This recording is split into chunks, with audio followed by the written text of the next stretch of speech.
Buying a new shoes for my running shoes.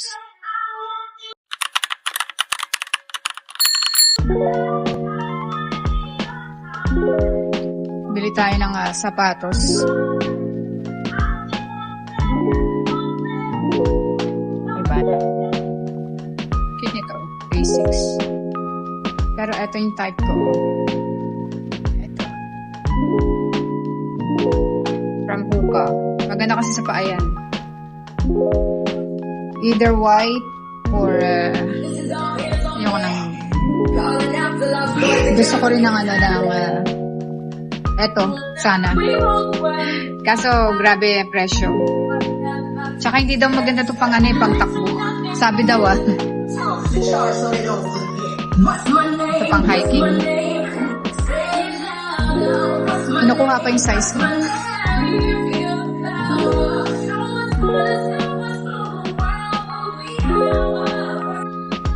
Ano ba to? Under Armour na pang running.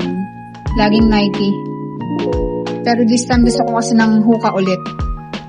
Maano kasi comfortable ang Hoka.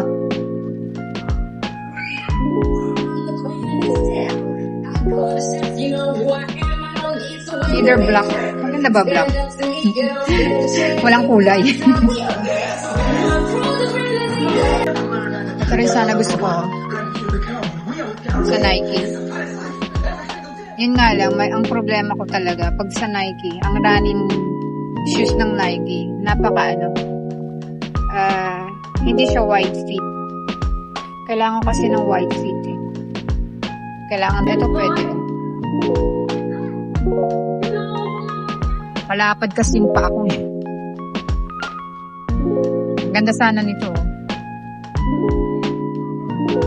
Kaso panghuka yung paa natin. Sumasakit kasi yung dito ko. So, ito guys yung ang niya, ang gaan. Ganda ba?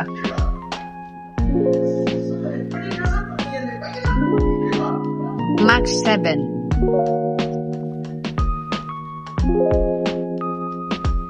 Gusto ko kasi yung Clifton 10. Ayoko lang yung niya, design. Try natin. Ganda guys. Wow.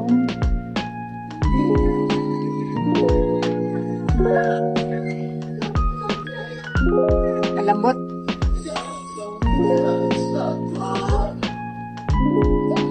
Parang tight siya sa ko.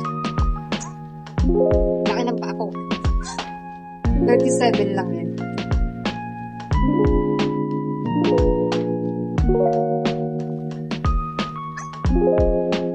Subukan ko yung cloud.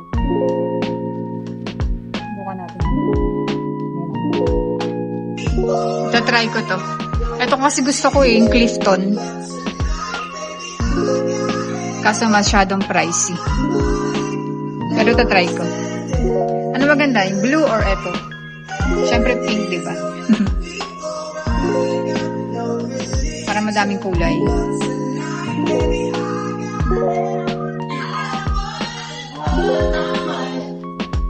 Maganda naman. Tsaka malambot. Medyo nga lang dito. Tight siya dito. Okay pa naman siya. Gusto ko yung kulay niya eh. Pero mas gusto ko yung style ng Clifton. Number 10.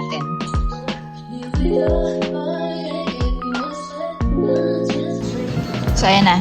Try natin to. Hoka Clifton number 10. Ayan.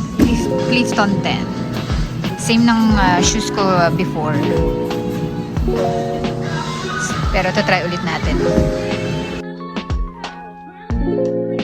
Mas gusto ko to.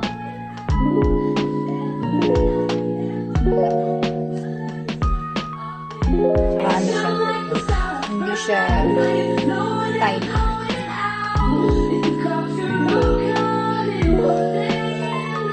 Hindi siya tight sa paa. Pang malapad na paa talaga.